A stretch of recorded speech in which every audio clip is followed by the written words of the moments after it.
Poďme sa ešte úvodom vrátiť k jesenej časti.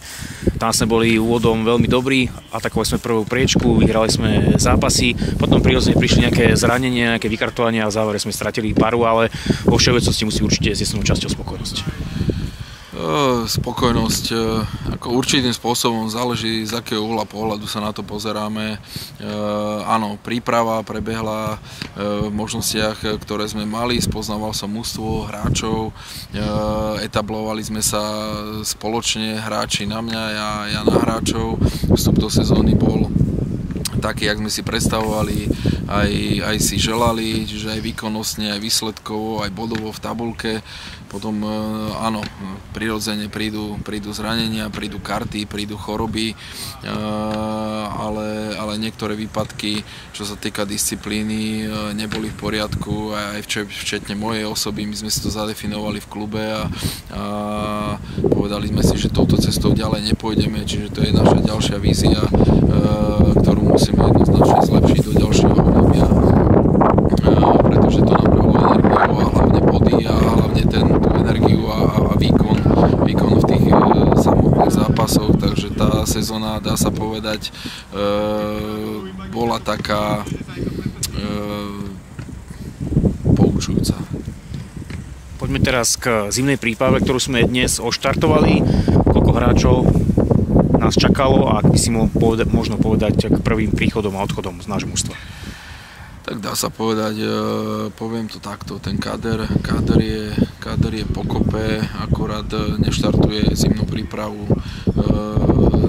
zranený Michlík, Paťo Lacko, momentálne Martinček a chorý, ktorý má antibiotika, Kopičár.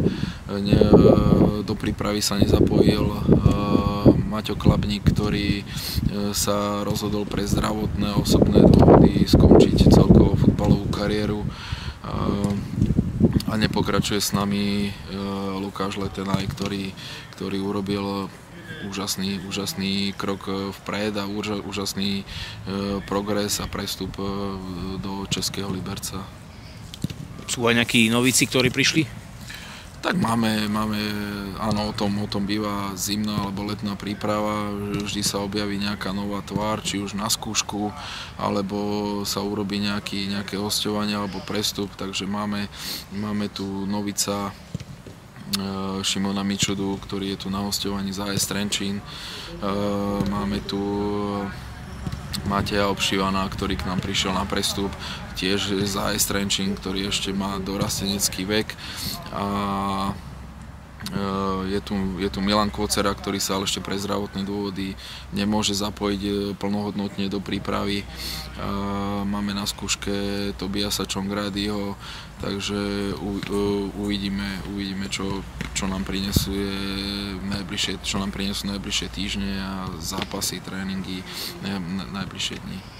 Tak zimná príprava sa len rozbieha, určite bude dostatočný priestor na to, aby sa ešte kader doplnil, určite lety bude chýbať. Tak o tom, či lety bude chýbať alebo nebude, je to o nás.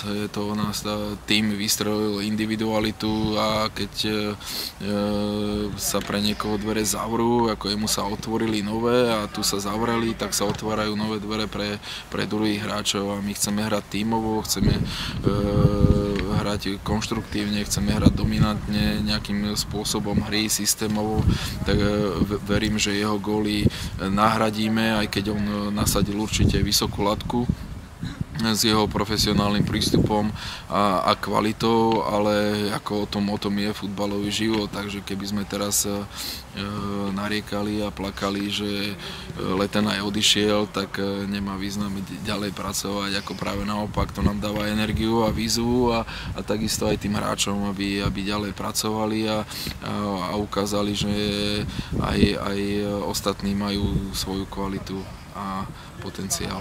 Na to by som si trošku ešte nadviazal, určite, keď to pozrieme z tej druhej stránky, tej pozitívnej stránky, tak je to motivácia pre našich alebo ostatných hráčov, ktorí sú v našom kádre, v budúcnosti prídu, že aj z takého druhého Puchova sa dá dostať niekde vyššie, niekde na iný level futbalu. Áno, samozrejme, ako ja musím vyzdvihnúť aj prácu mládežníckych trénerov a akadémiu a jedno ako sa nazýva súťaž alebo aký level ste, jednoducho dá sa pracovať, dá sa, keď máte cieľ, máte ambíciu, dá sa vypracovať a pracovať sa v každom prostredí. Pokiaľ máte plochu a máte loptu a máte zdravie, tak dá sa pracovať v každých podmienkach. Poďme na záver ešte k tej zimnej príprave. Budeme absolvovať v domácich podmienkach, ale na umelej tráve v Trenčine. Aké sú možno prípravné zápasy zaujímavé, aby sme možno ešte toto trošku rozvinuli?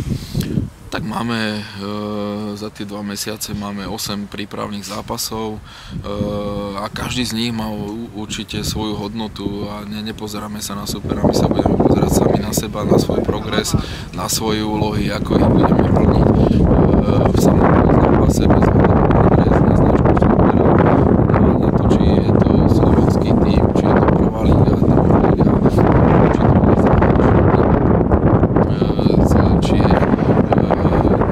ja nevnímam a takto to nebudem prezentovať ani pred hráčmi, takže pre nás je každý zápas zaujímavý, preto je prípravný, aby sme v každom prípravnom zápase sa